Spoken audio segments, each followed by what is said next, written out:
Bakunzi ba David TV, ibyo nababwiraga ni ibingibi kandi murabona ko byatangiye kujya ku mugaragaro. Niba umunyarwanda hava akaba ahura n'ikibazo gikomeye cyane, akabuzwa uburenganzira bwo gutura mu isambu ye yahashye cyangwa se yagabiwe n'ababyeyi be, bikarangira umuntu abuze uburenganzira bwo kuyituramo, ni akaga, ni akandare. Ni ibi rero nababwiraga.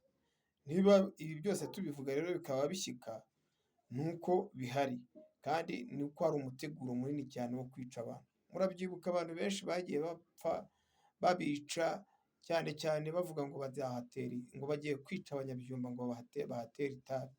Ngira ngo byinshi cyane muri Rulindo bamwe bagiye babyumva uko ibintu bimeze.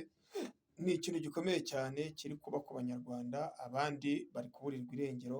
Ibi byose rero twarabivuze. Nyuma yo kubivuga harakorwa iki? Ese urubyiruko mwe muratekereza iki? Ese ni iki mwakora kugira ngo ibintu bihinduke? Umwanya ni uwanyu rero, naho mu bindi biganiro turimo kugenda tubategurira. Gusa mwange igisa na FPR icyo ari cyo cyose. Rwose nibwo muraba mwivanye mu kagozi murimo, nibwo muraba mwivanye mu gahugi murimo. Ndabizi neza ko bibagoye, ariko nzi neza ko umunsi n'umwe ibintu byose bikajya ku mugaragaro. Nimwiyambura agatsiko rero, mwese muvugire rimwe ngo stop FPR.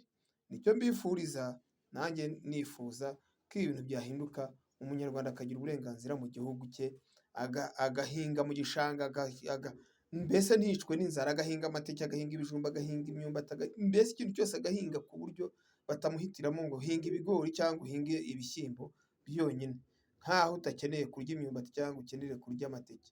Ibi byose bikagaruka mu gihugu. Nibyo njye mbifuriza. Murakoze rero, Imana y'amahoro ibahe umugisha. Naho mu bindi biganiro turi kubategurira, mugire amahoro. Bye.